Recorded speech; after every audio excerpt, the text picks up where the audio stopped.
మన జాతిపిత మహాత్మా గాంధీ ఒకసారట ఆయనను ఒక మిషనరీ దర్శించి ఒక ప్రశ్న అడిగాడట. విచిత్రం, ఒక హిందువుని ఒక మిషనరీ ప్రశ్న అడిగాడు. ఆ మిషనరీ పేరు స్టాన్లీ ఈ జోన్స్. భారతదేశంలో చాలా గొప్పగా మిషనరీ పనిచేసి, సో గాంధీ మహాత్ముని దగ్గరికి వచ్చి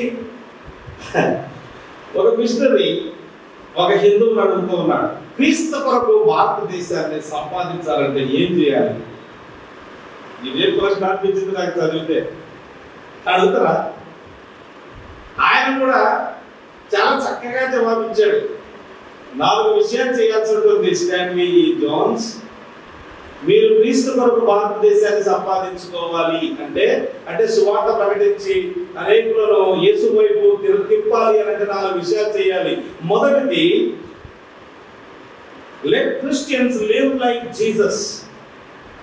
క్రైస్తవులు మొదటగా క్రీస్తులాగా జీవించడం నేర్చుకోవాలి. అది point number 1. Number 2, do not compromise your faith. అది నాలో చాలా విశ్వాస విషయంలో రాజీ పడే పరిస్థితి ప్రపంచ దేశాలంతా ఉన్నాయి. ఆయనకు తెలుసు లిబరలిజం అనేది ఒకటి ఉండింది. ఆరోగ్యకరమైన బైబిల్ బోధను వదిలిపెట్టేసి ఈ విషయంలో రాజీ పడి రకరకాల తప్పు బోధన వైపు, ఘోరమైన బోధన వైపు తిరుగుతూ ఉంటే అని గాంధీకి తెలుసు. మేధమైన కనుక డోంట్ కాంప్రమైజ్ యువర్ ఫెయిత్. అది రెండవది, క్రీస్తు కొరకు భారతదేశాన్ని సంపాదించాలంటే. మూడవది, learn all you can about non Christian religions. అంటే మీరు హిందువుల మధ్యలో పనిచేస్తున్నారు, వాళ్ళ నమ్మకాలు ఏంటో మీరు ఎంత నేర్చుకోగలిగితే నేర్చుకోండి. ఫస్ట్ బైబిల్ నేర్చుకోండి, ఇది ఇంపార్టెంట్. బైబిల్ నేర్చుకోకుండా కొంతమంది ఇస్లామీం బోధిస్తుంది, నో ఇస్లాం, నాశనం అయిపోతారు నేర్చుకుంటే. తెలుసా, first you should know your truth. నీ సత్యం నీకు తెలిసి ఉండాలి. తెలియకపోతే రాంగ్ రూట్లో వెళ్ళిపోయే ప్రమాదం ఉంటుంది, అదే రైట్ అనుకునే అవకాశం ఉంటుంది. సో ఇది నేర్చుకుని ఆ తర్వాత ఎవరికైతే నువ్వు సువార్త ప్రకటిస్తున్నావో ఆ ప్రజల బోధ ఏంటో తెలుసుకోవాలి. ఎందుకంటే వాళ్ళు ఏం మాట్లాడినా ఏం విన్నా వాళ్ళకంటే ఒక వరల్డ్ వ్యూ ఉంటుంది. దాంట్లో నుంచి ఆలోచిస్తారు, స్క్రీన్ చేసేస్తారు. మనం చెప్పే మాటలన్నీ కూడా స్క్రీన్ అయిపోయి వాళ్ళ వరల్డ్ వ్యూలోకి వెళ్ళిపోతాయి అన్నట్టు, వాళ్ళ దృక్పథంలోకి వెళ్ళిపోతాయి. కనుక learn all you can about the non-Christian religions అన్నాడు. Number 4, let everything you do be characterized by love. మీరు చేసే ప్రతి పని ప్రేమతో చేయండి. ఒక హిందువు ఈ దేశాన్ని క్రీస్తు కొరకు సంపాదించాలంటే ఏం చేయాలి అన్నది చెప్పడం జరిగింది. దేశాన్ని క్రీస్తు కొరకు సంపాదించడం పగబెట్టండి. కనీసం మన ఇంటి వాళ్ళను,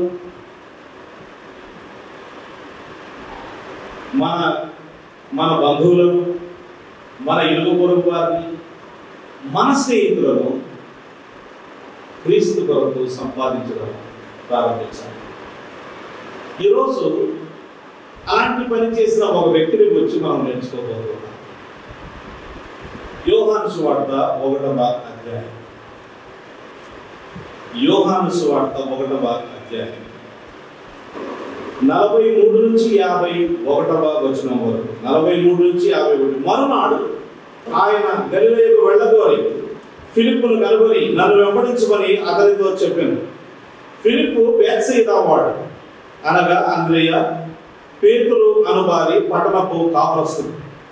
ఫిలిప్పు నతనయేలును కనుగొని ధర్మశాస్త్రములో మోషేయు ప్రవక్తలను ఎవరిని గురించి వ్రాసినో ఆయనను కనుగొంటివి. ఆయన యోసేపు కుమారుడైన నజరేయుడగు యేసు అని అతనితో చెప్పాను. అందుకు నతనయేలు, నజరేతులో నుండి మంచిది ఏదైనా రాగలదా అని అతని అడగగా, వచ్చి చూడుమని ఫిలిప్పు అతనితో అని. యేసు నతనయేలు తన యొద్దకు వచ్చుట చూచి, ఇదిగో ఇతడు నిజముగా ఇశ్రాయేలీయుడు, ఇతడు యందు ఏ కపటమును లేదని అతని గురించి చెప్పాను. నన్ను నీవు ఎలా ఎరుగుదువని నతనయేలు ఆయనను అడుగగా, యేసు, ఫిలిప్పు నిన్ను పిలువక మునిపే నీవు ఆ అంజూరపు చెట్టు క్రింద ఉన్నప్పుడే నిన్ను చూచితినని అతనితో చెప్పాను. నతనయేలు, బోధకుడా, నీవు దేవుని కుమారుడవు, ఇశ్రాయేలు రాజువు అని ఆయనకు ఉత్తరమిచ్చాను. అందుకు యేసు, ఆ అంజూరపు చెట్టు క్రింద నిన్ను చూచితినని నేను చెప్పినందువలన నీవు నమ్ముచున్నావా? వీటికంటే గొప్ప కార్యములు చూపుమని అతనితో చెప్పాను. మరియు ఆయన, మీరు ఆకాశము తెరవబడ్డయు దేవుని దూతల మనుష్య కుమారునికి పైగా ఎక్కుటయును దిగుటయును చూదురని మీతో నిశ్చయముగా చెప్పుచున్నాను అని. ఇది దేవుని వాక్యం. దేవుడు తన వాక్యాన్ని మన వెలుగుడిలో దీవించుకున్నాడు.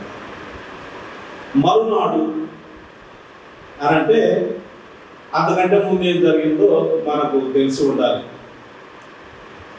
ఒక వారంలో జరిగిన సంఘటనల గురించి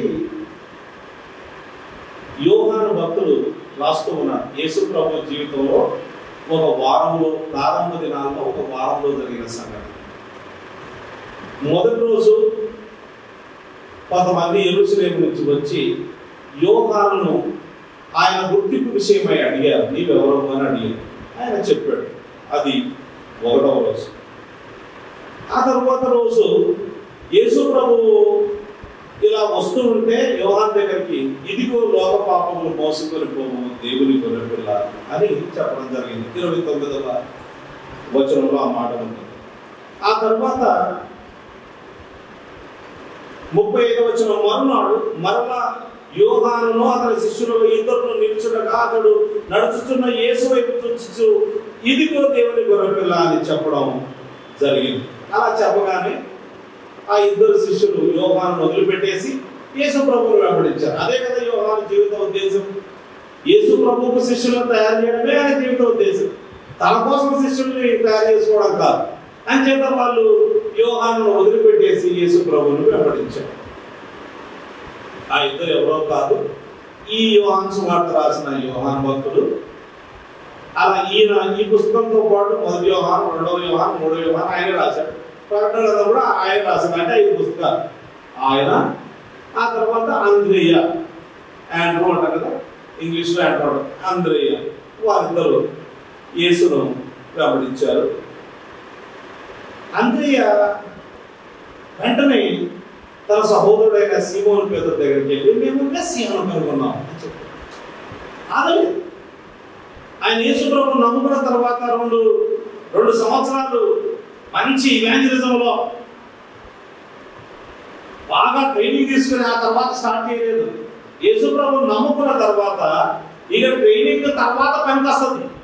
ఫస్ట్ ఆ ఉద్రేకంలో, ఆ సంతోషంలో, దేవుడు నిన్ను రక్షించాడు అనే ఆ ఆనందంలో ఈ ఆనందాన్ని ఇతరులకు పంచుకునే కోరిక విశ్వాసికి రావాలి. సహజంగా వస్తుంది, కానీ చాలా మందికి మధ్యకాలంలో రావట్లేదు. అదే బాధ.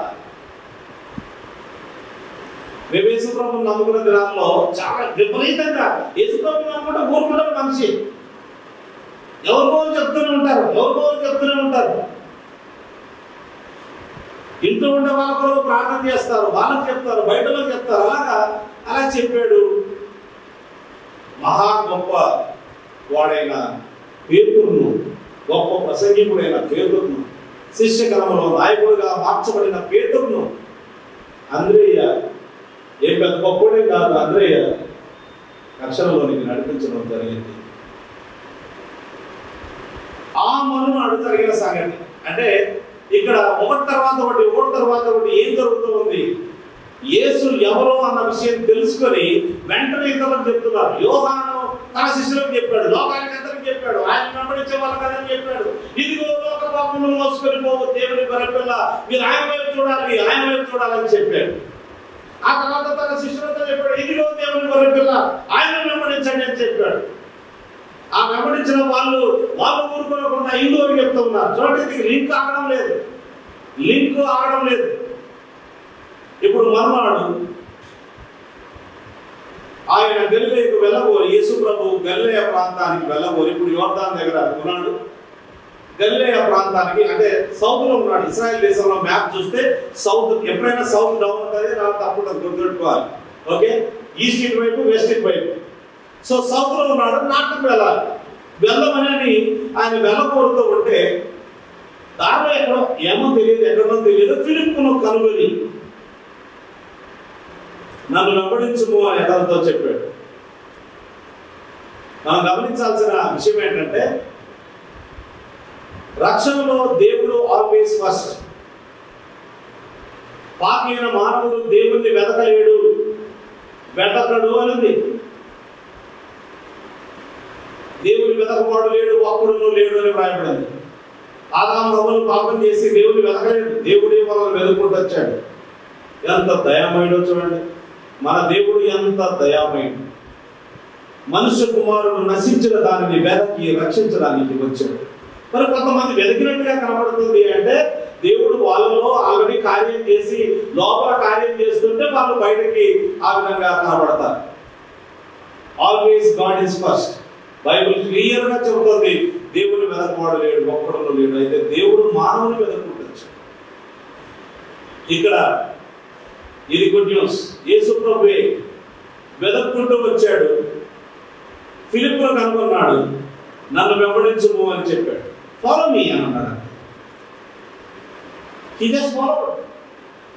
వెంటనే వెంబడించాడు, ఏమీ ఆలోచన చేయలేదు. ఎంత ఆశ్చర్యమో చూడండి. యేసు ప్రభువును నమ్ముకోవడానికి ఆలస్యం చేయకూడదు.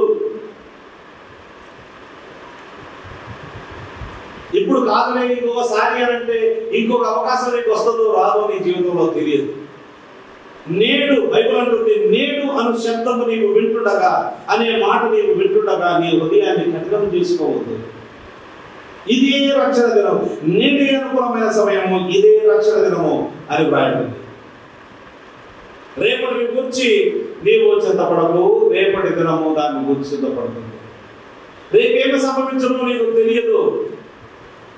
ఇంకా మనం గతించిన నిన్నటి వారమే అని చెప్పుకోవాలి, కానీ నేటి వారం చెప్పుకోవడానికి లేదు. ఇంకా మిగిలిన గంటల్లో ఎంతమంది చనిపోతారో కూడా ఎవరికి తెలియదు.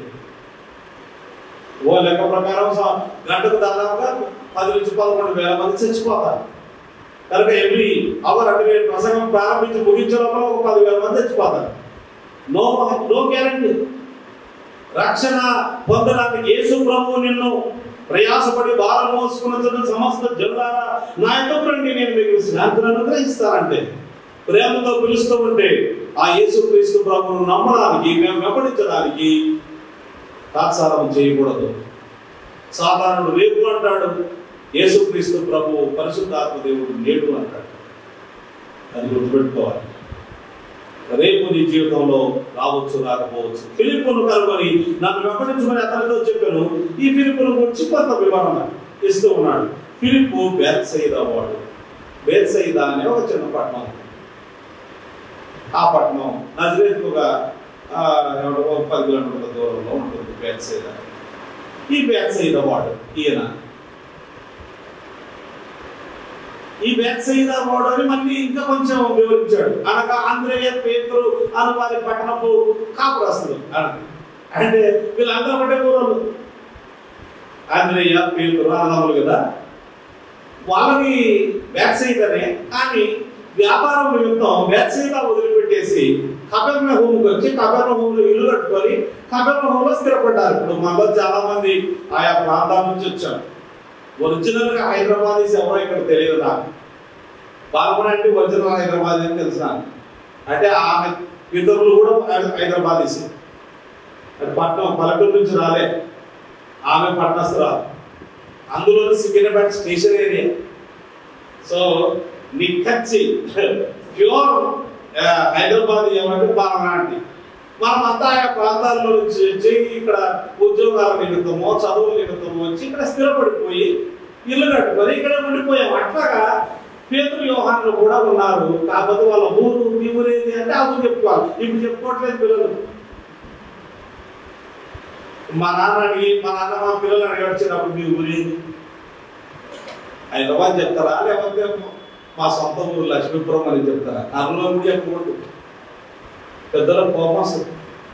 అంటే ఆ కల్చర్ పోయింది. ఇక మన ఊరేదో పిల్లలకు తెలియదు. మీ ఊరు ఏం పేరంటే హైదరాబాద్ అని చెప్తారు. కాదు కాదు, మీ ఊరు అది. దాసు అడిగితే కరెక్ట్ చెప్తాడు వాళ్ళ ఊరి పేరు ఏంటి. మర్చిపోలేదు ఆయన మీ ఊరు. సో ఆ ఊరు ఆయన మొత్తం ఊరు కల్చర్ మంచిదే. ఇక్కడ యేసు ప్రభువును వెంబడిస్తూ ఉన్నారు. ఫిలిప్పు బేత్సైదా వాడు. బేత్సైదా అనే ఆ పట్టణానికి అర్థం ఏంటంటే మచిలీపట్నం అని అర్థం. The village of fish or fishermen. చేపలు పట్టుకునే వాళ్ళ గ్రామం లేదా చేపల గ్రామం. మొత్తానికి వీళ్ళు చేపలు పట్టుకునే ఆ వృత్తిలో ఉండేవారు. యేసుక్రీస్తు ప్రభు ఆయనను పిలిచాడు, ఆయన వెంబడించాడు. అంతే, దట్స్ ఆల్. వెంబడించి అటు ఇటు చూసి ఉండొచ్చు. వాళ్ళ బ్రదర్స్ ఎవరు కనపడలేదు. ఆయన ఫ్రెండ్ జ్ఞాపకం వచ్చాడు. నతనీయేలు మై ఫ్రెండ్, మేమిద్దరం కలిసి పాత నిబంధన చదువుకునే వాళ్ళం. నతనీయేలు ఇంకా బాగా చదువుతాడు. పాత నిబంధన లేఖనాలలో మెస్సియాను గురించి వ్రాయబడింది, రాబోయే విమోచకుల గురించి వ్రాయబడింది. ఆ మెస్సియాను గురించి, ఆ మెస్సియా ఎవరంటే ఈ యేసే, నజరేయుడైన యేసే ఆ మెస్సియా. నాకు అర్థమైపోయింది కాబట్టి నేను పోయిన ఫ్రెండ్కి చెప్పాలి. ప్రియులారా, ఇక్కడ మనం గమనించాలి. మీకు కొంతమందికి ఎవరు అన్న చెల్లి ఎవరు లేరు. మీరు ఒక్కరే కొడుకు అనుకుందాం, లేదా మీరు ఒక్కరే కూతురు అనుకుందాం. Don't worry, you have friends కదా, వాళ్ళకి చెప్పచ్చు. వాళ్ళు ఆలోచించాలి వెంటనే. నేను రక్షణ పొందాను, రక్షణ పొందని నా స్నేహితులు ఎవరెవరు ఉన్నారు, నా బంధువులు ఎవరెవరు ఉన్నారు, నా ఇంటి వారు ఎవరెవరు ఉన్నారు. కొంతమంది రక్షణ పొంది ఎన్ని సంవత్సరాలైనా తమ సొంత ప్రజల రక్షణ విషయమై ఏనాడు ఆలోచించేది అంటారు. తప్పు, వాక్యానుసారం కాదు. అపోస్తలుడైన పౌలు ఎంత భారం ఉంది తన ప్రజల కోసం అంటే, తన ఇంటి వారి కోసం కాదు, తన దేశం కోసం పాల్గొన్నాను. దేశం కోసం ఆయన ఈ మాట అంటాడు. రోమపత్రిక 9వ అధ్యాయంలో మనం ఈ మాటలు వింటుండగా మన గుండెల్లో మంట పుట్టాలి, ఒక కోరిక రావాలి. నేను చదువుతాను. నాకు బహు దుఃఖమును నా హృదయములో మానని వేదనయో కాదు. దుఃఖం కాదు, బహు దుఃఖం. ఏడుస్తూ ఉన్నాడు. మానని వేదన, మానని రోగం అంటే మనకు తెలుసు. మానని వేదన అది మానసిక రోగం. అలాంటి మానసిక స్థితి, మానని వేదన నాకు కలదు. క్రీస్తునందు నిజమే చెప్పుచున్నాను, అబద్ధం ఆడలేదు. గోరంతలు కొనంతలు చేసి చెప్పట్లేదు. నేను పరిశుద్ధాత్మ యందు నా మనసాక్షి నాతో కూడా సాక్ష్యం ఇస్తున్నది. సాధ్యమైన ఎడల దేహ సంబంధులైన నా సహోదరుల కొరకు నేను క్రీస్తు నుండి వేరే శాపగ్రస్తుడనై ఉండకూడదును అన్నాడు. అర్థం ఏంటో తెలుసా? ఈ మాట అర్థం ఏంటంటే, దేవుడు పౌలు దగ్గరకు వచ్చి, పౌలా నేను ఒకటే ఒక 2 ఆప్షన్స్ నీ ఎదుట పెడుతున్నా. ఒకటి, నువ్వు రక్షణ పొంది పరలోకానికి వెళ్తావా, లేదా నీ ప్రజలు రక్షణ పొందుతారు, నీవు వారి పక్షాన నరకానికి వెళ్తావా అని అంటే, మనమేమో మనకు ఎట్లాంటిది ఉంటుందంటే, నేను బాగుండాలి, అందరూ బాగుండాలి, అందులో నేను ఉండాలి. ఈ నినాదం ఈ మధ్యకాలంలో ఏమంటారు, చాలా వాహనాల వెనక ఉంటుంది. అందరూ బాగుండాలి, అందులో నేను. కానీ పౌలంటూ ఉన్నాడు, నేను బాగలేకపోయినా పర్వాలేదు, నేను నిరంతరము క్రీస్తు నుండి వేరే శాపగ్రస్తులున్నాయి, నరకంలో నా జీవితాన్ని నిత్యము నరకంలో నేను ఉన్నా పర్వాలేదు, నా ప్రజలు రక్షణ పొందితే నాకు తెలుసు.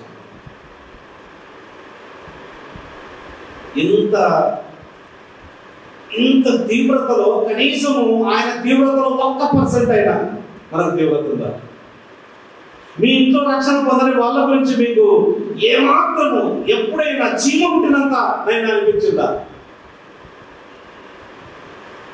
నీవు చనిపోతే పరలోకానికి వెళ్తామని హ్యాపీగా నవ్వుతూ ఉన్నాం, సంతోషపడుతూ ఉన్నాం. మంచిదే, మేము కూడా వచ్చి పాటలు పాడతాం,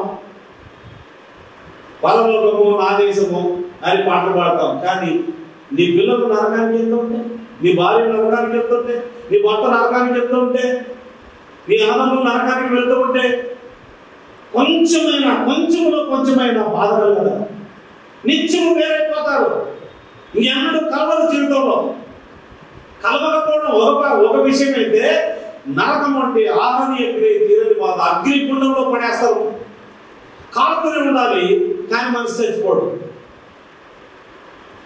ఇంత తీవ్రమైనది ఏ క్షణంలోనే జరగచ్చింది. ఆ వ్యక్తి చనిపోతే అంటే దచ్చాలు. అంటే మన చేతుల్లో ఎంత ఉందో అంత చేయాలి. మన చేతుల్లో అంత లేదు. వాళ్ళ రక్షణలో నడిపించడం మన చేతుల్లో లేదు. కానీ మనం భావన ఉండాలి, సువార్త ప్రకటించే ప్రయత్నమే చేయాలి. ఏదో విధంగా సంభావ్ మన తోటి వారి కొరకు, మన స్నేహితుల కొరకు మనం భారం కలిగి ఉండాలి. నేను నమ్ముకున్న పరలోకానికి వెళ్తున్నా అని అంటే ఏమీ పెద్దగా దాంట్లో గొప్ప విషయం ఏమి లేదు. నిజంగా వాక్యానుసారంగా మనం ప్రవర్తించడం లేదన్నట్టు. 10వ అధ్యాయంలో కూడా అంటాడు చూడండి, సహోదరులారా, ఇశ్రాయేలీయులు రక్షణ పొందవలనని నా హృదయాభిలాషయు, వారి విషయమై నేను దేవునికి ఇచ్చిన ప్రార్థనయుడై. He was continually praying for the salvation of his people in Israel. మీరు మీ బంధువుల కొరకు, మీ గోత్రం వాళ్ళ కొరకు, మీ ఊళ్ళో ఉండే వారి కొరకు, వారి రక్షణ కొరకు ఎప్పుడైనా పరితపించారా?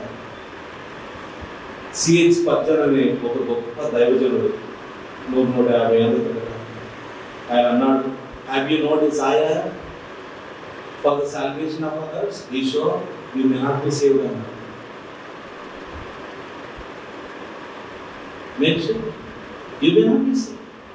ఇతరులు రక్షణ పొందాలనే కోరిక నీలో ఎన్నడూ కలగలేదా? అయితే నీ రక్షణే ప్రశ్నార్థంగా ఉన్నాడు. నీకే రక్షణ లేదేమో, దేవుడు నీ హృదయంలోనే కార్యం చేయలేదేమో, దేవుడు నీ జీవితాన్ని మార్చలేదేమో, ఆ నరకము ఎంత భయంకరమైనదో నీవు సరిగ్గా అర్థం చేసుకోలేదేమో. Make sure you have no desire whatsoever. It's a dangerous thing. పిల్లలకు ఆస్తులు ఇవ్వడం, అంతస్తులు ఇవ్వడం, చదువులు ఇవ్వడం ఇవన్నీ ఇంపార్టెంట్ కాదు. జోనాథన్ ఎడ్వర్డ్స్ అనే దైవదేవుడు తన పిల్లలతో చెప్పేవాడు. చాలా మంది పిల్లలు, ఆయన 7 మంది ఆడపిల్లలు, 4 మగ పిల్లలు. ఆయన తన పిల్లలతో చెప్పేవాడు, మీ ఆరోగ్యం నాకు ఇంపార్టెంట్ కాదనేవాడు. Your health is not my concern. Even though I'm a good father, I will take care of your health, but that's not my main concern. మీ చదువు నా మెయిన్ కన్సర్న్ కాదు. మీరు సమాజంలో బాగా ఉన్నత స్థితిలో ఉంటారా, మంచి డబ్బు సంపాదిస్తారా, ఇల్లు కడతారా, పొలాలు ఉంటారా, అది కాదు నా మెయిన్ కన్సర్న్. మీ ఆత్మలే నా మెయిన్ కన్సర్న్ అని చెప్పేవాడు. నేను ఆల్వేస్ చెప్పాను గొప్పవానికి. ఆయన పిల్లలే కాదు, ఆయన వంశంలోనే ఎవడు నిష్ప్రయోజకుడు లేడట. ఎంత గొప్ప విషయం అండి. వంశంలోనే ఎవడు నిష్ప్రయోజకుడు లేడు. జోనాథన్ ఎడ్వర్డ్స్ ఫ్యామిలీ లైన్ లో భారం ఉందా? ఫిలిప్పు నతనీయులను కనుగొన్నట్టుగా మీరెవరైనా రక్షణ పొందిన తర్వాత మీ జీవితంలో ఇంకొకరిని కనుగొని, యేసు ప్రభువుని నేను నమ్ముకున్నాను, ఆయనే నిజమైన దేవుడు, ఆయనే మన పాపముల కొరకు చనిపోయి సమాధి చేయబడి తిరిగి లేచాడు, నీవు కూడా ఆయన నమ్ముకోవాలి. క్రిస్టియన్ బ్యాక్గ్రౌండ్ లో మనం చెప్పారు, ఇన్ని రోజులు వెళ్తున్నాం, ఇన్ని రోజులు మనం సండే స్కూల్కి వెళ్ళాం, ఏమి లాభం? సండే స్కూల్కి వెళ్ళి ఏం లాభం?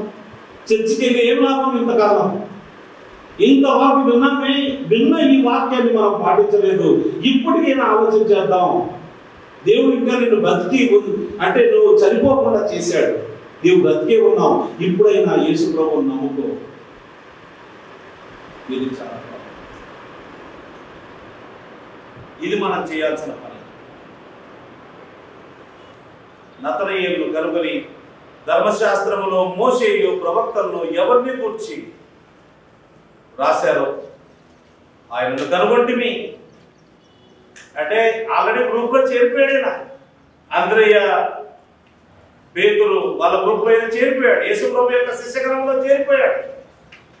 We have found the Messiah, we have found the Savior. మేము రక్షకుని కనుగొన్నాం, తెలుసుకున్నాం, అయిపోయింది అంటూ, ఇదిగో ఆయన ఎవరో కాదు, యోసేపు కుమారుడైన నజరేయుడగు యేసు. యోసేపు కుమారుడైన నజరేయుడగు యేసు అని అంటే దాని అర్థం ఏంటండి? ఈయన యేసు ప్రభు కన్యకగా పుట్టలేదని వ్యతిరేకిస్తున్నాడా? కాదు. ఆయనకు ఆ విషయాలు ఏమీ తెలియనప్పుడు ఇంకా కొత్తగా నమ్ముకున్నాడు. లోకమేమనుకుంటుంది, పెంచిన తండ్రినే తండ్రి అంటారు నార్మల్గా. కనుక యేసు ప్రభువును చిన్నప్పటి నుంచి పెంచింది ఈయనని, కనుక ఆయన పేరు చెప్పకుండా ఎవరి పేరు చెప్తారు? న్యాచురల్గా వాళ్ళ పేరు చెప్తారు. అందుచేత లోకం అంతా కూడా అనుకుంటున్నట్టుగా అని ఈయన నజరేయుడైన యోసేపు కుమారుడైన నజరేయుడగు యేసు అని అతనితో చెప్పాను.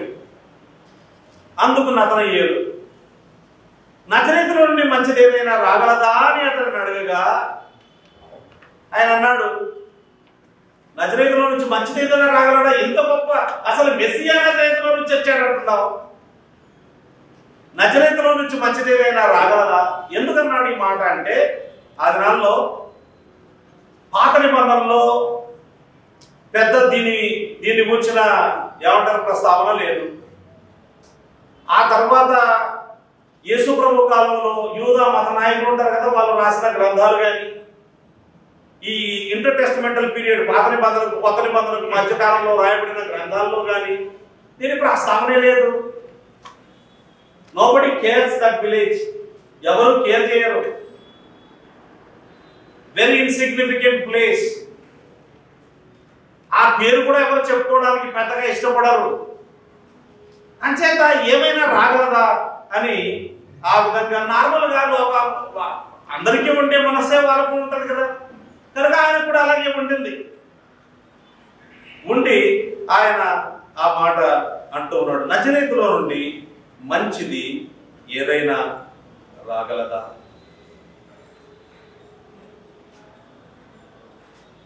Nazareth is never mentioned in the Old Testament, in Talmud, in Midrash, or any contemporary Gentile writings లో కూడా. అంటే బయటి వాళ్ళు కూడా, అన్యులు కూడా ఎవరు రాయగలరా? అంత చిన్న ప్రదేశం కాబట్టి ఆయన న్యాచురల్గానే ఆ దినాల్లో నజరేతు పట్టణాన్ని చాలా చీప్గా చూసేవాళ్ళు. వెనుకబడిన ప్రాంతంగా ఆ దినాల్లోనట ఈ టౌన్ చాలా, ఈ గల్లీలనే కొంచెం చిన్నతూ చూసేవాళ్ళట. గల్లయ్య ప్రాంతంలో ఉండే వాళ్ళని, అందులో గల్లయ్య ప్రాంతంలో ఉండే వాళ్ళని కూడా నజరేతుని చిన్నతూ చూసేవాళ్ళు. ఇక వీళ్ళంత గొప్ప వాళ్ళు, వాళ్ళ ప్లేస్కే పిలవలేదు ఇశ్రాయేల్ దేశంలో. అలాంటప్పుడు అట్లాంటి ప్లేస్లో నుంచి ఈయన వచ్చాడు అంటే ఆయన బాగా లేఖనాలు ఎగినవాడు, బాగా చదువుకునేవాడు. అంజూరపు చెట్టు కింద కూర్చొని లేఖనాలు చదువుతూ ఉన్నాడు. మరి ఇంటి ముందర చెట్టు, ఇప్పుడు మనకు కాంగ్రెస్ చెట్టు అట్లా ఉంటాయి కదా, అలాగే అంజూరపు చెట్టు యూదులు వాళ్ళ ఇంటి ముందర చెట్టు వేసుకుంటారు, వేప చెట్టు వేసుకుంటారు కదా. మన గ్రామాల్లోనైతే చెట్టు, ఈ దినాల్లో చెట్టు ఎవరు పెంచట్లేదు. చెట్లు పెంచండి అంటే సిగరెట్ పెంచుతాం కానీ కష్టము. కనీసం పల్లెటూరులో అయినా చెట్టు లేకపోతే చాలా వికారంగా ఉంటుంది ఇల్లు. మీరు చూడండి, ఈ చెట్లు లేని ఇల్లు వికారంగా ఉంటుంది. కనీసం మొక్కలనే పెంచాలి, లేకపోతే వికారంగా ఉంటుంది. చెట్టు మంచి పనికి వస్తుంది. అంచేత చెట్టును పెంచుకునే వాళ్ళు అక్కడ కూర్చొని ఈయన చదివేవాడు, ఈయనతో ఆర్గ్యుమెంట్ చేయడం. ఫ్రెండ్స్ తెలుస్తుంది కదా, తన ఫ్రెండ్కి ఎంత తెలుసో తెలుసు, కాబట్టి ఆయనతో ఆర్గ్యూ చేయలేదు. I don't want to argue, come and see అన్నాడు. వచ్చి చూడు, కమ్ అండ్ సీ, వచ్చి చూడు.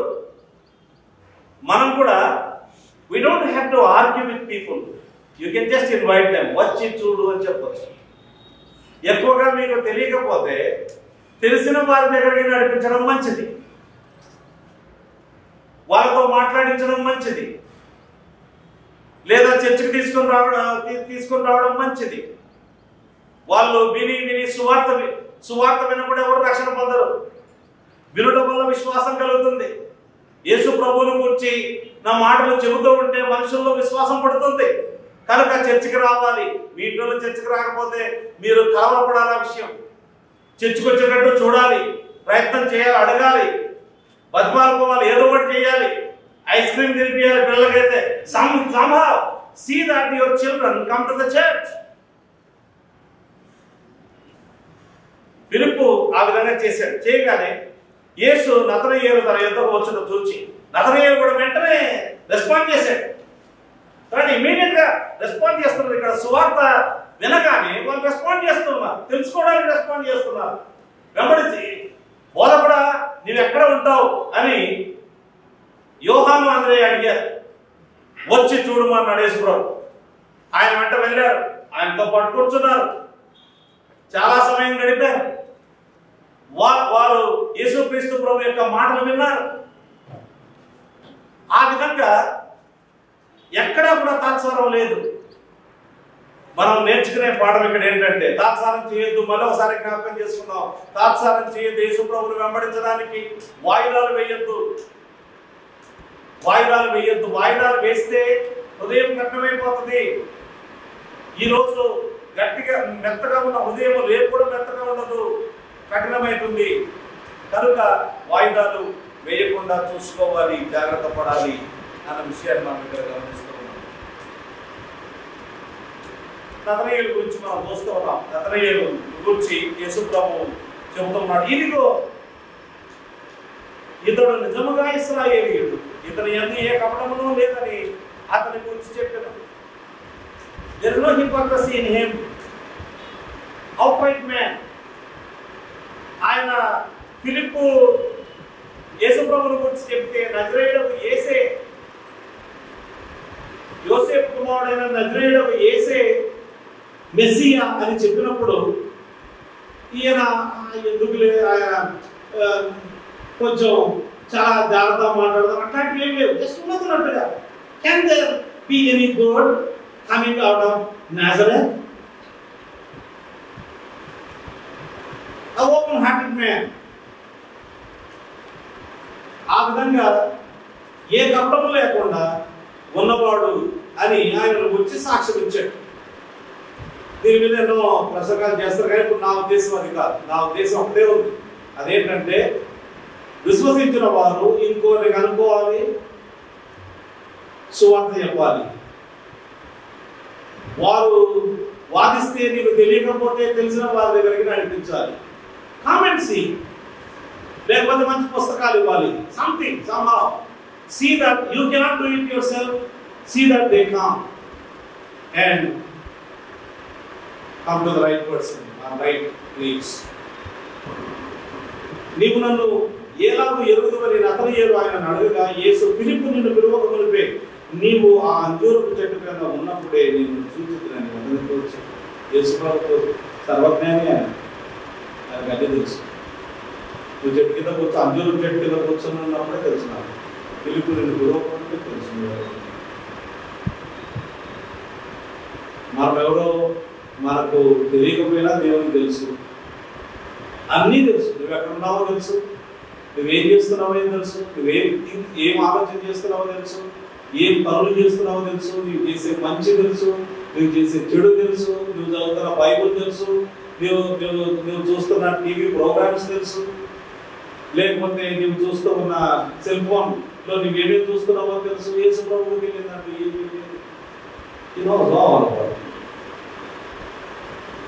నీ బలహీనతలు తెలుసు, నీ బలాలు తెలుసు, నీ పేరు తెలుసు, నువ్వెవరో తెలుసు. నిన్ను సృష్టించిందే ఆయన.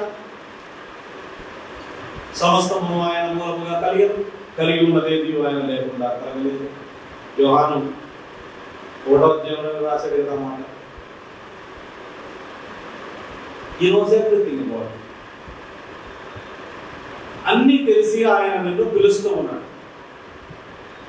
డైరెక్ట్ గా యేసు ప్రభువు ఆ దినాల్లో ఉన్నప్పుడు 10 మందిని పిలిచాడు.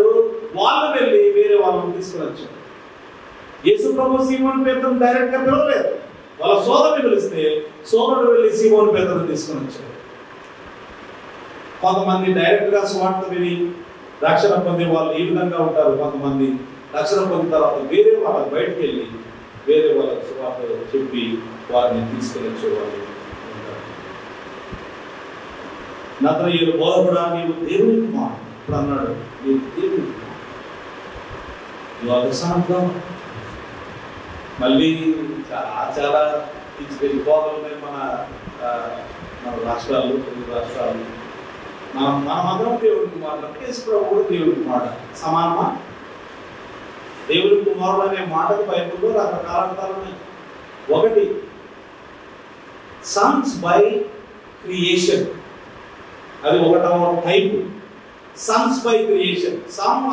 Some people are sons by creation. ఎవరు అంటే లోకమంతా దేవుని సంతానమే. బై క్రియేషన్, బికాజ్ దేవుడు సృష్టించాడు కదా. దేవదూతలు కూడా దేవుని సంతానం, because they are also created by God. They are called the sons of God. దేవుని కుమారులను పిలువబడ్డారు దేవదూతలు కూడా. అది we are sons by creation. రెండవది, we are some of us are sons by adoption. దత్తత తీసుకురబడిన పిల్లలం, దత్తపుత్రులం, దత్తపుత్రికలం. యోహాను సువార్త 1వ అధ్యాయం 10వ వచనంలో తనను ఎందరు అంగీకరించరో అనగా వారికి అందరికీ, చూడండి ఆ మాట చదువుదాం. తను ఎందరు అంగీకరించరో వారికి అందరికీ అనగా తన నామమునందు విశ్వాసం ఉంచిన వారికి దేవుని పిల్లలకు ఆయన వారికి అధికారము అనుగ్రహించారు. మొదటి యోహాను పత్రిక 3:1లో కూడా అదే మాట అంటాడు, మనము దేవుని పిల్లలు. అంటే అడాప్ట్ చేసుకున్నాడు దేవుడు. Sons by adoption. మూడవది, Jesus Christ is son of God by nature. స్వభావ రీతిగా, అంటే తండ్రికి ఏ స్వభావం ఉందో ఆ స్వభావం యేసుప్రభువుకు ఉంది. కనుక నీవు దేవుని కుమారుడు అంటే నీవు దేవుడు అన్నాడు. You are God. ఎందుకు ఆశ్చర్యపడిపోయాడంటే సర్వజ్ఞానము అనేది దేవుని యొక్క లక్షణం. చూడకుండా చెప్పడం అనేది దేవుని యొక్క లక్షణం. నీవు చెట్టు కింద, అంజూరపు చెట్టు కింద కూర్చున్నావే, ఫిలిప్పు వచ్చి నీకు సువార్త చెప్పాడే, ఆయన రాగమునిపే నీవు నాకు తెలుసు, నేను నిన్ను చూశాను. నీవు ఆ అంజూరపు చెట్టు కింద ఉన్నప్పుడే నిన్ను చూచింది. I seen you. అక్కడ రాకుండానే చూడగలడు ఆయన. యెహోవా కనుదృష్టి లోకమందంతటా సంచారం చేస్తున్నది. ఆయనకు అన్ని తేటగా కనబడుతూ ఉన్నాయి, అన్ని చూస్తూ ఉన్నాడు. ఫిజికల్ గా అక్కడ ఉండాల్సిన అవసరం లేదు. He can see. అన్ని చూస్తూ ఉన్నాడు. అందుకే బోధకుడా అన్నాడు మొట్టమొదటిగా, సింపుల్ గా. అంటే రాబాయ్, నీవు దేవుని కుమారుడవు, ఇశ్రాయేలు రాజు. ఏ మెస్సియా కొరకైతే మేము ఎదురు చూస్తూ ఉన్నామో, ఏ మెస్సియా వచ్చి మమ్మల్ని ఆదరిస్తాడని, ఆదుకుంటాడని ఎదురు చూస్తూ ఉన్నామో చాలా కాలం నుంచి, ఆ మెస్సియావు నీవే మేము అంగీకరిస్తూ ఉన్నాం. ఆయన మెస్సియాను, వాళ్ళ ఫ్రెండ్ ఏమో మేము మెస్సియాను కనుగొంటే మీ అంటే, ఈయన అంటున్నాడు, yes you are the king. Obviously యేసుప్రభువు అన్నాడు, ఆ అంజూరపు చెట్టు కింద నిన్ను చూచినని నేను చెప్పినంత వలన మేము నమ్ముతున్నావా? వీటికంటే గొప్ప కార్యములు చూద్దామని అతనితో చెప్పాను. 2వ అధ్యాయం నుంచి యేసుప్రభువు చేసే అనేకమైన సూచక్రియలు ఉన్నాయి, ఆయన చెప్పే అనేకమైన మాటలు ఉన్నాయి. దీనికే ఈ ప్రారంభంలోనే నేను ఇంత ఆశ్చర్యపడుతున్నావా, నమ్ముతున్నావా? Your faith will be more strengthened as you will hear more about me and as you see what I do. అంటూ ఒక మాట చెప్పాడు. వీటికంటే గొప్ప కార్యంలో చూసుకొని అతనితో చెప్పి ఆయన, మరియు ఆయన మీరు ఆకాశము తెరవబడుటయు దేవుని దూతలు మనుష్య కుమారునికి పైగా ఎక్కుటయు దిగుటయును చూతురని మీతో నిశ్చయముగా చెప్తున్నాను. ఈ మాట చదివితే మీకు ఏం జ్ఞాపకం వస్తుంది? పాదన చదివింటే ఏమైనా జ్ఞాపకం వస్తుందా? ఏం జ్ఞాపకం వస్తుంది?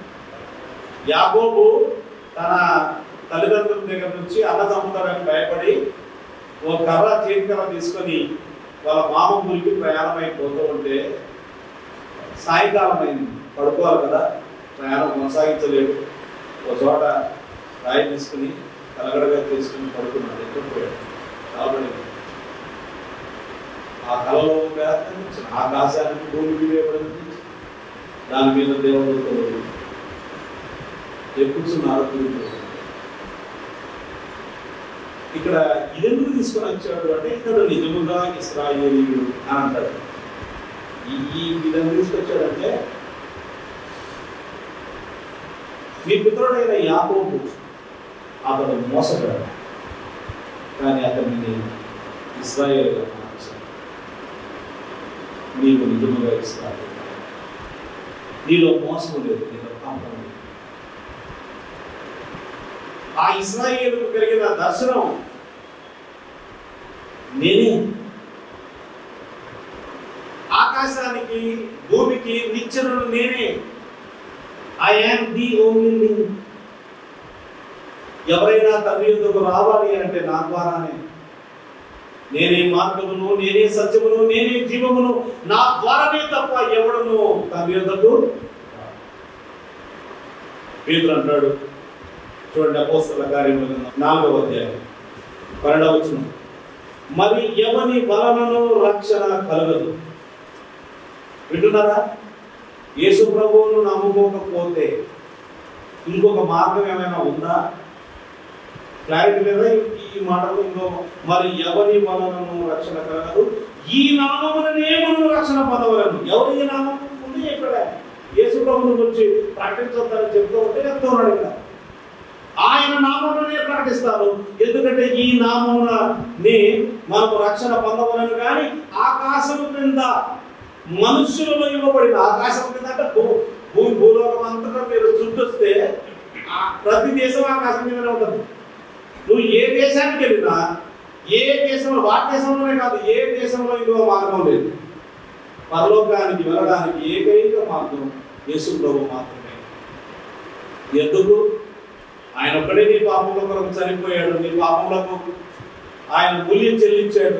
ఆయననే ఎందుకు నమ్ముకోవాలంటే ఆయనే చనిపోయాడు, నీ కొరకు ఆయన మూల్యం చెల్లించాడు. నువ్వు పరలోకానికి వెళ్ళడానికి ఆయనే మార్గం ఏర్పాటు చేశాడు, ఇంకో మార్గం లేదు. ప్రతి ఒక్కరు బోధన చేశారంతే.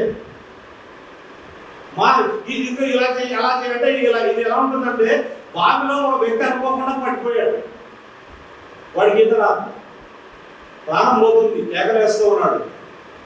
బావి చుట్టూ కూడా కొంతమంది గుమిగూడి, నీకు బుద్ధి లేదా, ఎక్కడ పడిపోయావు, కళ్ళు ఎత్తి మీద పెట్టుకుని నడిచావా, ఇలాగ ఎన్నెన్నో మాటలని, అయినా పర్వాలేదులే, ఇప్పుడు నీకు బయటకు వచ్చే మార్గం చెప్తాం, 8 మార్గాలు ఉన్నాయి అని. మొదటి మార్గం ఇదిగో, నీవు ఫస్ట్ ఈత నేర్చుకోవాలి. ఈత నేర్చుకోవాలంటే ఇలా పడుకోవాలి, నీళ్ళ మీద పడుకుంటే ఈత మునిగిపోతాడు, వాడికి రాదు ఈత. ఆ తర్వాత రెండవది, కడుపు కిందికి పొట్ట కిందికి నీళ్ళు ఇట్లా లాగాలి, అలా పైకి నువ్వు రావాలంటే అంటే అది రాకనే కదా వస్తున్నాం.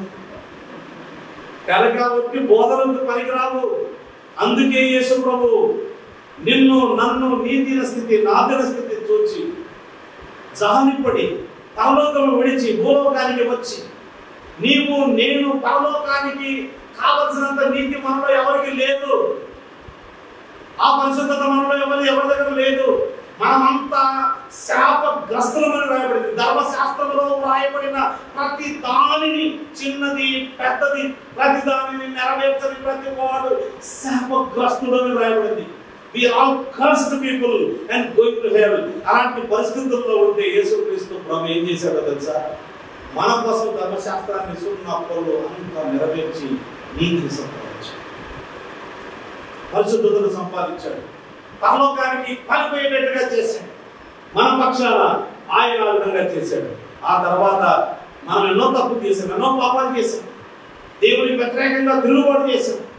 వీటన్నిటికీ శిక్ష దేవునికి శిక్ష ఎవరికి వ్యతిరేకంగా మనము ఎవరికి వ్యతిరేకంగా పాపం చేశామన్న దాన్ని బట్టి శిక్ష తీవ్రత ఉంటుంది. మనము ఇన్ఫినిట్ గాడ్కి వ్యతిరేకంగా, అనంతుడైన దేవునికి వ్యతిరేకంగా మనం తిరుగుబాటు చేశాం. మాటలో, క్రియలో అన్ని రకాలుగా చేశాం. అందుకే పాపాన్ని గురించి ఎంత లోతుగా తెలిస్తే మీకు అంత హృదయంలో కృతజ్ఞత పెరుగుతుంది. పాపం గురించి తెలియకపోతే నేను చెప్పే మాట కూడా ఎక్కువగా అర్థం కాదు. టైం ఎందుకంటే చెప్పట్లేదు. అది కూడా పాపం అంటే ఏంటో అర్థమైతే కనుక ఎంత కృతజ్ఞత పెరుగుతుందో. అయ్యో, నా పరిస్థితి ఇంత దారుణమా, నిత్య నరకాన్ని అపవాదికి నియమాన్ని దూతల సిద్ధపరిచిన నిత్యాగ్ని కూడా పోనివ్వండి. అది మన గమ్యం. అయితే యేసుక్రీస్తు ప్రభు మనకు రావాల్సిన శిక్షణ అందరికీ సిలువలో ఆయన భరించాడు. ఇది చెప్పండి, ఎవరైనా భరించారా అలాగా? ఆకాశం కింద భూమి మీద మనుషులలో ఇవ్వబడిన ఏ నామమైనా ఇలా చేశారా? నోబడి. మీరు తల కిందలు పడి తపస్సు చేసి 1,000 పుస్తకాలు చదివినా కానీ మీకు దొరకదు. No name, only one name, the name of Christ. ఈ నామమున తప్ప మరి ఏ నామమున ఆకాశం కింద ఇవ్వబడిన మనుషులలో ఇవ్వబడిన మరి ఏ నామమున రక్షణ పొందలేము.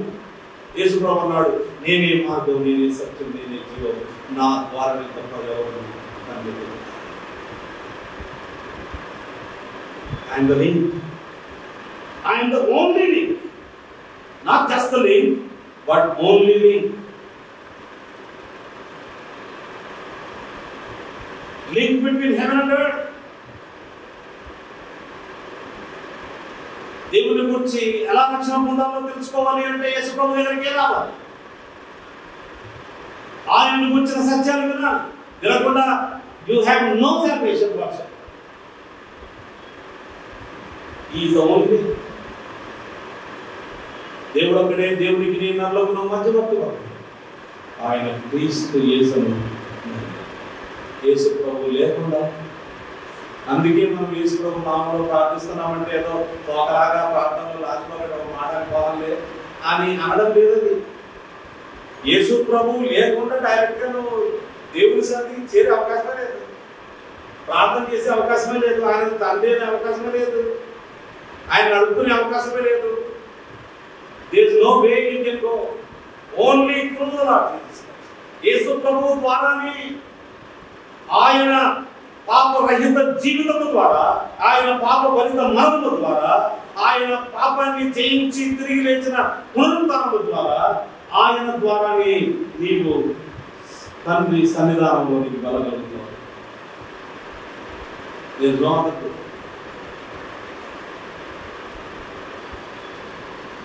మంచిదే.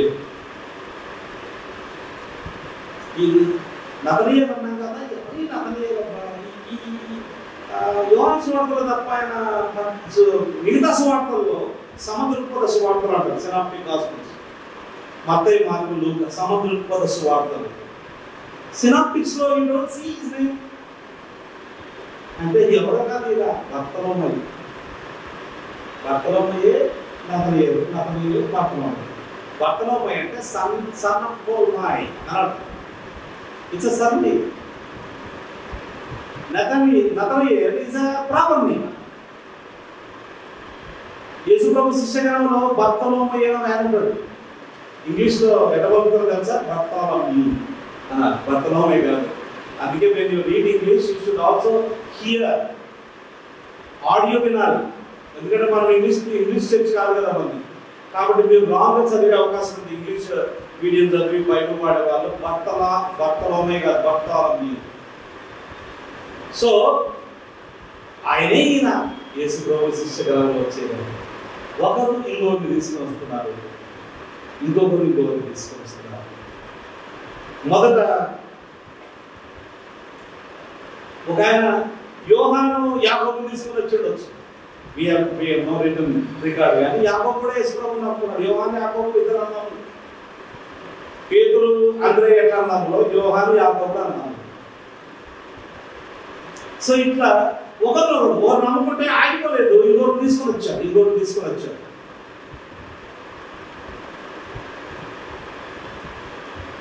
ఒక ఆయన ఉన్నాడు, if you don't have a brother or sister you may find your friend or neighbour, just like Philip found.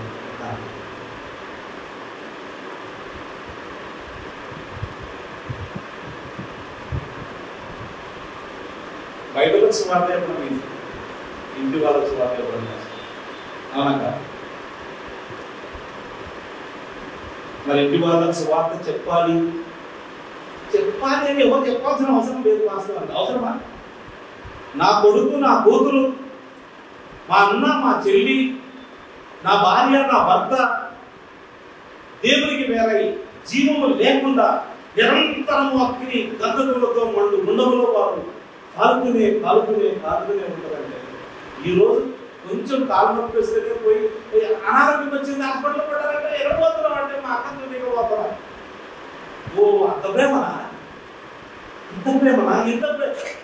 దీనికి ఇంత ప్రేమ ఉంటే కొంచెం బాగాలేదు, బిడ్డ బాగాలేదు అంటే జ్వరం వచ్చిందంటే పోయి చూడడానికి పోతారు.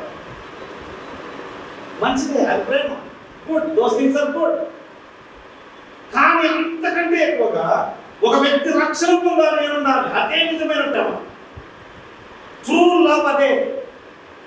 లేకపోతే నిజమైన ప్రేమ లేదు ఆ వ్యక్తి మీద. వాడు నిత్యం నాశనం అయిపోయినా పర్వాలేదు, నాకు ఈ లోకంలో నాకు కళ్ళెదుకున్నప్పుడు మాత్రం మర్చిపోతే చాలు అని అనుకుంటే మన వెంట మరి మన ఇంట్లో స్వార్థం చెప్పాలంటే ఏం చేయాలంటే ఫస్ట్ థింగ్ ఏంటంటే నీ జీవితంలో మార్పు ఉండాలి. బయట ఎవరు చూడరు, కానీ ఇంటి వాళ్ళు మన ప్రవర్తన తెలుసు, వాళ్ళు తెలుసా, తెలుసు. వాళ్ళకి నువ్వు మారమనుకుంటే నీ జీవితంలో ఎటువంటి మార్పు లేకుండా నీ మాటల్లో, తలంపుల్లో, చూపుల్లో, చేష్టల్లో, నీ హ్యాండ్లింగ్ ఆఫ్ థింగ్స్ లో, సెల్ ఫోన్ వాడడంలో ఏమీ మార్పు లేదు. Very unhealthy, unclean fellow. And you are talking about first నువ్వు చూసుకో, నీ జీవితం మార్చుకో, తర్వాత చెప్తున్నాను అంటారా లేదా? ఇంట్లోకి సువార్త చెప్పాలంటే ఫస్ట్ మనలో పెరుగు మార్పు ఉండాలి. మన ఉదయం దాచిపెట్టుకోలేము, కపటంగా ప్రవర్తిస్తారు. ఇంటి వాళ్ళ మధ్యలో కపటంగా ఏంటో ప్రవర్తిస్తారంటే అంత తెలిసిపోతే వాళ్ళకు నీ గురించి అంత తెలుసు. కనుక మీ బంధువులు రక్షణ పొందడం లేదు అని అంటే మనం ఎవరికి మనం అడ్డుబండలుగా, అడ్డుగోడలుగా మనం మారామా? అట్లాగా యేసుప్రభు నమ్ముకున్నామని చెప్పారు, కానీ అట్లా నాకు అవసరం లేదు అలాంటి యేసుప్రభు అయితే లేదు. యేసుప్రభు నమ్ముకున్న తర్వాత వీళ్ళలో మార్పు కలిగింది. నాకు కూడా యేసుప్రభు రావాలని కోరుకునేటట్టుగా ఆకర్షణీయమైన జీవితాన్ని మనం జీవించాలి. రెండవది ఏంటంటే ఇంటి వాళ్ళకి సువార్త చెప్పేటప్పుడు let Jesus win them through you and don't depend upon your clever techniques or arguments. Techniques, arguments పనిచేయదు. దేవాలను వాడుకో, ఎట్లా వాడుకుంటావో నీ చెప్పు. నీవే హృదయ మార్పిడి చేసేవాడు. నా హృదయాన్ని మార్చావు, ఎవరి హృదయమైనా మార్చగలవు. రాతి గుండెను మాంసపు గుండెగా మార్చగలిగే శక్తి దేవుడు కలిగాడు. బంధకాల్లో, గురిలో ఉండి అడికాలు మొదలుకొని నడిపి వరకు చెడిపోయిన వారు దేవుడు అంటే పూర్తిగా విరోధం. బైబిల్లో రాయబడింది, దేవునికి శత్రువులమై ఉండగానుంది. Every unbeliever is an enemy of God. వారి మనసులో దేవునికి విరోధంగా ఆలోచన చేస్తున్నారు అని. Their minds are at enmity with God అని. సాతాను యొక్క బంధకాల్లో గురిలో ఉన్నారని రాయబడింది. సాతాను యొక్క చిత్తాన్ని నెరవేరుస్తున్నారని రాయబడింది. మా ఇంట్లో చాలా ఫైన్ టాప్ ఉంటుంది, అంత మర్యాద ఉంటుంది. భోజనం చేసినప్పుడు కూడా ఇట్లా టేబుల్ మీద కూడా చేయటం, చాలా ఇట్లా పెట్టుకొని నోట్లో వేళ్ళు కూడా అసలు ఈ పైకి తగలకుండా బాగా తింటాం, చాలా మర్యాద, మాట మంది బాగా ఉంటాయి. ఇవి బయట కనబడేది, లోపల కంప్లీట్ గా చెడిపోయారు. That's what the Bible says. Completely gone, only God can change. కళ్ళు మూసేసాడు, గుడ్డి వాళ్ళగా తయారు చేశాడు సాతాను. ఈ సంబంధమైన దేవత మార్గం నేత్రంలో గుడ్డితనం కలగజేశాను. యు థింక్ నీ టెక్నిక్స్ ద్వారా నీవు ఆ వ్యక్తిని లక్ష్యంలో నీకు నడిపిస్తాను అనుకుంటున్నావా? ఎంత తిరిగి తక్కువ ఆలోచన. మన టెక్నిక్స్ ద్వారా మనం నడిపించగలిగే స్థితి ఉందా? గుడ్డి వారిని బాగా చేస్తాం. అన్ని టెక్నిక్స్ ద్వారా nobody can do that, only God can change.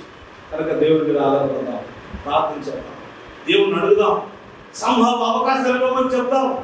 పదే పదే మనం విసిగించకూడదు కూడా. బట్ సీ సంభవ్ దేవుడు ఈ వ్యక్తి చేతులు దారిపోయాడని అనుకోవద్దు కూడా. అపోస్తలుల పౌలు మన చేతుల్లోనే ఉన్నాడు, చేతులు దారిపోయాడు కదా, ఎవరి చేతుల్లో ఉన్నాడు ఆయన? అసలు యేసుప్రభువుని నమ్ముకునే ఆసక్తి లేదు కానీ ఒక్క క్షణం మార్చేసే యేసుక్రీస్తు ప్రభు ఆయన ఎవరినైనా మార్చగలరు. నా వైపు నుంచి మనం మంచిగా బతకాలి, మనలో మార్పు రావాలి. మార్పు వస్తే అప్పుడు వేరే వాళ్ళు మనం మాట్లాడుతుంది, మన ఇంటి వాళ్ళు మనం మాట్లాడుతుంది. అంత మాత్రమే కాదు, let God work through us. Don't depend upon techniques and tactics. It's not going to work. మంచిగా మీకు వాళ్ళ దగ్గర అయితే మోసమే ఉండదు కదా. ఇంట్లో కపటమైతే ప్రవర్తించలేం కదా. It's not possible. చర్చిలో కపటంగా ప్రవర్తించవచ్చు, ఇంట్లో ప్రవర్తించదు.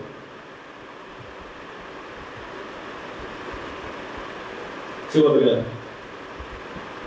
సంఘ చరిత్ర ఏం చెప్తుంది దీని గురించి అని చెప్పి నేను ముగిస్తాను. రెండవ శతాబ్దంలో టర్టూలియన్ అనే ఒక సంఘ పితరుడు ఉండేవాడు. ఆయన రోమా సామ్రాజ్యపు అధికారులను ఉద్దేశించి అపాలజీ అనే బుక్ రాశాడు. అపాలజీ అంటే క్షమాపణ కాదు, తర్జుమా అంటే వస్తుంది మనకు. గూగుల్ తర్జుమా పోతే మీరు అట్లాంటివి వస్తాయి.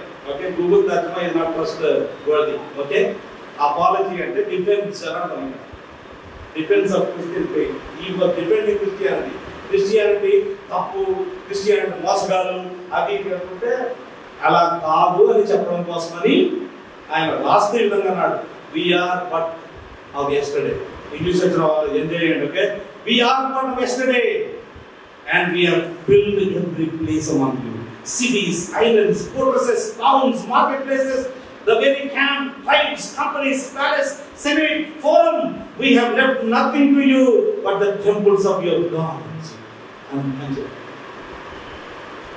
క్రైస్తవులట ఆ దినాల్లో ఏ దేశంలో పెట్టారు, ఏ మనుషులు పెట్టారు, టెంపుల్ సత్యం పెట్టారు. ప్యాలెస్లోకి వెళ్ళి సువార్త చెప్పారు, కోటగూడెంలోకి వెళ్ళి సువార్త చెప్పారు, టౌన్లో సువార్త చెప్పారు, పట్టణంలో సువార్త చెప్పారు, గ్రామంలో సువార్త చెప్పారు. They did not do anything. Only temple దగ్గర రాదు కాబట్టి అదంతా పెట్టేశారు. ఇది ఇవాళ క్రిస్టియానిటీ ప్రారంభమైన ఒక 150-200 సంవత్సరాల ముందు వాళ్ళకేం అలాంటి ఇన్ఫ్రాస్ట్రక్చర్ మనకుండే ఇన్ఫ్రాస్ట్రక్చర్ వాళ్ళకు నథింగ్. మనకు డబ్బులు ఉన్నాయి, వాళ్ళకు డబ్బు మీద కాదు ఆధారపడేది. ప్రతి విశ్వాసి బిగించాలి. ప్రతి విశ్వాసి you have to fill every place with the gospel of Jesus Christ. Every place, market place, every place. Edward Gibbon అనే ఇంకొక English rationalist historian and scholar 18th centuryలో ఆయన history of the decline and fall of Roman empire అనే పుస్తకం రాశాడు. Early church గురించి రాస్తూ ఇది great scholar, చాలా అద్భుతమైన పుస్తకం. ఆయన అంటాడు, it became the most secret duty of a new convert to diffuse among his friends and relations the inestimable blessing which he had received. రోమా సామాన్యులు కూలిపోయింది. ఎట్లా కూలిపోయిందో తెలుసా? సామాన్యుల ద్వారా కూలిపోయింది. వీళ్ళ ద్వారా సామాన్యమైన క్రైస్తవుడు, ఓ మామూలు క్రైస్తవుడు వేసుకున్నాడు, ఆగలేదు, నమ్ముకున్నాడు.